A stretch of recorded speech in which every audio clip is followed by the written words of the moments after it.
Hello, sports fans. It's back for E Academy, Week 2, Report Out 2.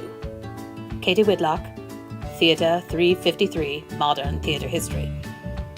So this week, we're going to talk about technologies, classrooms, all that kind of good stuff, and I think that's everything you need to know.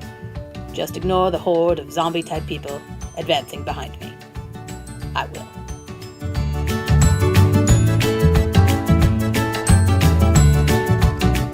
So, what technologies am I thinking of adding? Well, let's see. I know that I'm going to use that lovely thing that we call Turnitin, just because I know it'll help in terms of grading, plagiarism, all that kind of good stuff. I'm thinking perhaps I might want to try the Google Moderator in class, although I'm still not quite sure if it works for every circumstance that I'm interested in using it. Maybe a little Google Docs. Other than that, most of the technologies are things that I've already thought about using, it's just figuring out the best way to use it. So maybe not so many new things, but how to reuse old things more adequately to solve my problem. On to prompt 2.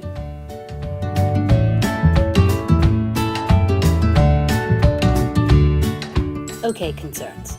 First off, I don't really want to look like this guy when I walk into teaching class in the fall, and I've got stuff to do that I need to have ready before I move forward. And I don't want to look like this guy. Because see, here's the thing. Teaching a class is like playing a game of Jenga. You move one thing, you may knock everything out of balance, and I'm still trying to figure out what that is. And I don't want to feel like this. Oh my God, so much technology. But so much technology just for technology's sake. I want the right balance of what works and what doesn't. And I know you don't get that on the first try, but I still want to make a good, concerted effort to get it right.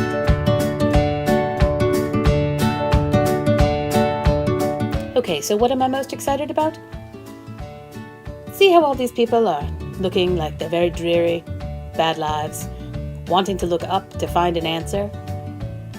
Well, I'm hoping the technology is going to be my answer. Not for the whole thing, but it's going to make things better.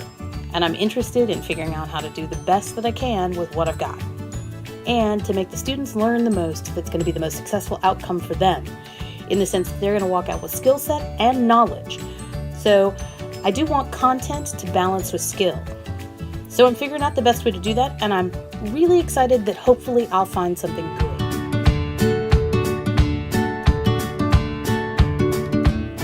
Okay, so classroom of my dreams. Okay, I like the whole idea of sitting on balance balls for grown-ups, not for little kids. And I like that these are small desks that allow you to partner up and easily turn to talk to one another. But this is a little small for our purposes, and not practical because we don't get to own the rooms that we live in. So what about this? Now, here's the thing that I actually like about this. And this isn't so much about the classroom, but it's also about the number of desks that are in the room.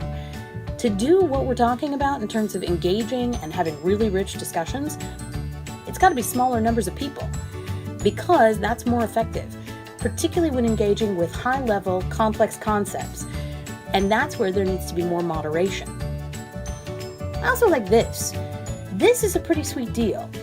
Multiple projection screens around the room, and I really like these kind of open circle tables.